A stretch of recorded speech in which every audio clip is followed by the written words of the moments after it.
അമേരിക്കയുടെ നെഞ്ചു പിളർക്കാൻ പുടിൻ സംഹാര താണ്ഡവമാടുകയാണ്. ഉക്രൈന് അമേരിക്ക നൽകുന്ന പിന്തുണ ചില്ലറയല്ല പുടിനെ ചൊടിപ്പിക്കുന്നത്, വിരളി പിടിപ്പിക്കുന്നത്. ഇപ്പോഴത്തെ US നടപടികൾക്ക് മറുപടിയായിട്ട് മിസൈലുകളുടെ നിർമ്മാണം ആരംഭിക്കുവാൻ റഷ്യ തയ്യാറെടുക്കുന്നു എന്ന വിവരം പുറത്തു വന്നിരിക്കുകയാണ്. US നടപടികൾക്ക് മറുപടിയായി ഹ്രസ്വ മധ്യദൂര മിസൈലുകളുടെ നിർമ്മാണം കൂടുതൽ മികവുറ്റതാക്കാൻ റഷ്യ തയ്യാറാണെന്നാണ് റഷ്യൻ പ്രസിഡന്റ് വ്ളാഡിമിർ പുടിൻ പറഞ്ഞത്. ഇന്റർമീഡിയറ്റ് ന്യൂക്ലിയർ ഫോഴ്സ് ഉടമ്പടിയിൽ നിന്ന് യുണൈറ്റഡ് സ്റ്റേറ്റ്സിന്റെ പിൻവാങ്ങലും അവർ ഉൽപാദനം ആരംഭിക്കുമെന്ന പ്രഖ്യാപനവുമായി ബന്ധപ്പെട്ട ഗവേഷണം, വികസനം, ഉൽപാദനം, നിർമ്മാണം എന്നിവ ആരംഭിക്കുവാനുള്ള അവകാശം തങ്ങൾക്കുമുണ്ടെന്നാണ് പുടിൻ പറഞ്ഞത്. റഷ്യ ഇത്തരം ഗവേഷണങ്ങളും വികസനങ്ങളും നടത്തിവരികയാണെന്നും ഉൽപാദനം ആരംഭിക്കുവാൻ ഏത് നിമിഷവും തയ്യാറാണെന്നും അദ്ദേഹം പറഞ്ഞു. ലോകത്തിലെ ഏതു പ്രദേശത്തും US ഹ്രസ്വ ഇടത്തരം മിസൈലുകൾ വിന്യസിച്ചാൽ റഷ്യയ്ക്ക് സമാനമായ രീതിയിൽ പ്രവർത്തിക്കുവാൻ കഴിയുമെന്നും റിപ്പോർട്ടുകളുണ്ട്.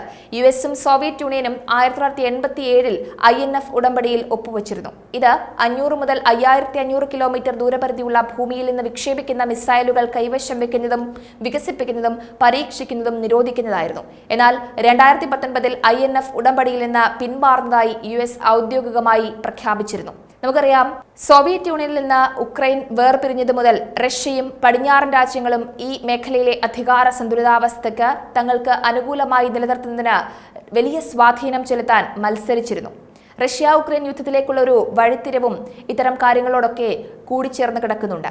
റഷ്യയുമായുള്ള പിരിമുറുക്കം ഉയരുമ്പോൾ USഉം യൂറോപ്യൻ യൂണിയനും ഉക്രൈനെ റഷ്യൻ നിയന്ത്രണത്തിൽ നിന്ന് അകറ്റി നിർത്താൻ കൂടുതൽ തീരുമാനിച്ചിരുന്നു. കരിങ്കടലിൽ റഷ്യൻ താൽപര്യം ഉക്രൈൻ അധിനിവേശത്തിൽ മുഴച്ചു നിൽക്കുന്നുണ്ട്. അതായത് കരിങ്കടൽ പ്രദേശത്തിന്റെ തനതായ ഭൂമിശാസ്ത്രം റഷ്യയ്ക്ക് നിരവധി ഭൗമരാഷ്ട്രീയ നേട്ടങ്ങൾ നൽകുന്നുണ്ട്. ഒന്നാമതായിട്ട് ഈ മുഴുവൻ പ്രദേശത്തിനും ഒരു പ്രധാന ക്രോസ് റോഡും തന്ത്രപ്രധാനവുമായ ഇടവുമുണ്ട്. രണ്ടാമതായി ഈ പ്രദേശം ചരക്കുകളുടെയും ഊർജ്ജത്തിന്റെയും പ്രധാന ഗതാഗത ഇടനാഴിയാണ്. അപ്പോൾ ഈ ഒരു റഷ്യ ഉക്രൈൻ യുദ്ധത്തിൽ ഉക്രൈനെ അമേരിക്ക സഹായിക്കുന്നത് പുടിന് തെല്ലും സഹിക്കാൻ കഴിയാത്ത സാഹചര്യം തന്നെയാണ്. വളരെയേറെ വീർപ്പുമുട്ടലാണ് പുടിന് ഈ അമേരിക്കയുടെ ഇടപെടൽ ഉണ്ടാക്കിക്കൊണ്ടിരിക്കുന്നത്. ഉക്രൈന്റെ നാറ്റോ അംഗത്വം ഈ ഒരു സാഹചര്യത്തിൽ എടുത്തു പറയേണ്ടതാണ്. അതായത് ഉക്രൈന്റെ നാറ്റോ അംഗത്വത്തിനായുള്ള ശ്രമം റഷ്യയെ ചൊടിപ്പിക്കുന്ന ഒന്നാണ്. അംഗത്വം വേഗത്തിലാക്കാൻ ഉക്രൈൻ നോർത്ത് അറ്റ്ലാന്റിക് ട്രീറ്റി ഓർഗനൈസേഷനോട് അഭ്യർത്ഥിച്ചത് പുടിന്റെ കരണത്തേറ്റ വലിയ അടി തന്നെയായിരുന്നു. റഷ്യ ഇത്തരമൊരു നീക്കത്തെ ഒരു ചുവന്ന രേഖയായിട്ടാണ് പ്രഖ്യാപിച്ചത്. കൂടാതെ USന്റെ നേതൃത്വത്തിലുള്ള സൈനിക സഖ്യങ്ങൾ റഷ്യയുടെ വാതിൽപ്പടി വരെ വികസിക്കുന്നതിന്റെ അനന്തര ഫലങ്ങളെക്കുറിച്ച് അവർ വലിയ ആശങ്കയുമാണ് പ്രകടിപ്പിക്കുന്നത്. നോക്കൂ, ബൾഗേറിയ, ജോർജിയ, റൊമാനിയ, റഷ്യ, തുർക്കി, ഉക്രൈൻ എന്നീ രാജ്യങ്ങളാണ് കരിങ്കടലിന്റെ അതിർത്തി. അപ്പോൾ ഇവിടേക്ക് അമേരിക്കയുടെ ഒരു കൈകടത്തൽ റഷ്യയ്ക്ക് സഹിക്കാനാകുന്നതിലും അപ്പുറമാണ്.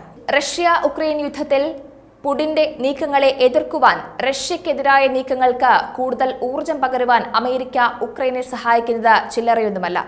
പണമായും മറ്റ് ആയുധങ്ങളിലൂടെയുമൊക്കെ ഉക്രൈനെ അമേരിക്ക വല്ലാതെ പിന്തുണയ്ക്കുന്നുണ്ട്. ഉക്രൈനുള്ള സൈനിക സഹായത്താൽ $2.3 ബില്യൺ കൂടി പ്രഖ്യാപിക്കുമെന്നാണ് ഈ അടുത്ത് അമേരിക്ക പറഞ്ഞത്. ഉക്രൈന് $2.3 ബില്യൺ അധികം സൈനിക സഹായം അമേരിക്ക ഉടൻ പ്രഖ്യാപിക്കുമെന്നാണ് US പ്രതിരോധ സെക്രട്ടറി ലോയിഡ് ഓസ്റ്റിൻ പറഞ്ഞത്. ഈ പുതിയ പാക്കേജിൽ US ഇൻവെന്ററികളിൽ നിന്ന് പുതിയ എയർ ഡിഫൻസ് ഇന്റർസെപ്റ്ററുകളും അതേപോലെ നിർണായകമായ യുദ്ധോപകരണങ്ങളും ഒക്കെ നൽകുമെന്നും അമേരിക്ക അറിയിച്ചിട്ടുണ്ട്.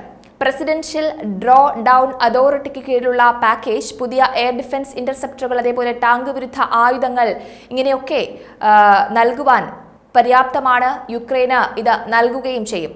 ഉക്രൈൻ പ്രതിരോധ മന്ത്രിയുമായും ഇക്കാര്യം പറഞ്ഞിട്ടുണ്ട് എന്നാണ് ലഭ്യമാകുന്ന വിവരം.